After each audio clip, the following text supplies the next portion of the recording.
It's time to count the many launch dates of the S4. I'm Bridget Carey, and this is your CNET Update.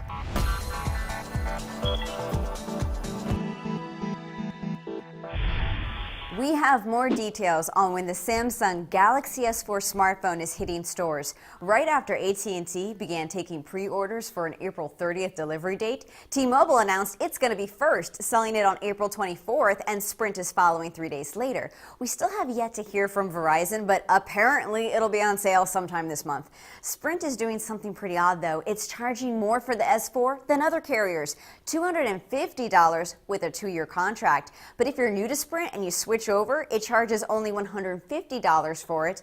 I'm sure that feels unfair if you're a loyal Sprint customer. AT&T and US Cellular are selling it for the typical starting price of $200 with the usual 2-year contract.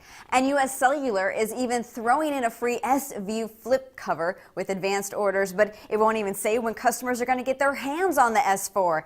This is expected to be a very popular phone and the biggest challenger to the iPhone. The iPhone puts on this global launch where every carrier sells it the same day.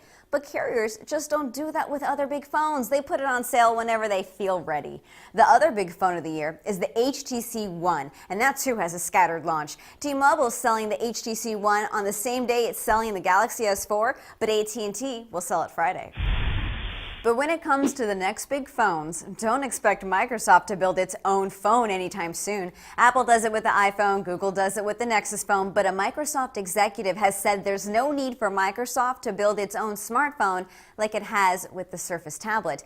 Since the teaser website went live last week, we still haven't heard when this Twitter music service is going to launch. All that we know is that Twitter gave early access to some well-known artists like Jason Derulo, Moby, Neo, and Blake Shelton.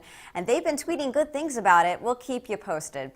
Leap Motion has made a deal with Hewlett-Packard to bundle its motion control sensors in some future HP computers. Leap measures hand and finger movements to let users control a computer with hand gestures, similar to how the Xbox Kinect works, but it's way more exact with measuring movements. The Leap will also be hitting stores next month for $80. An upcoming version of Photoshop may be able to take the blur out of your photos. Adobe posted a video that demonstrates a new de-blurring filter, which is supposed to help fix those wobbly hand camera moments. But we'll have to wait and see how well it works. Adobe will likely give more details when this will be available during its conference in May. That's your tech news update. You can find more details at cnet.com/update. From our studios in New York, I'm Bridget Carey.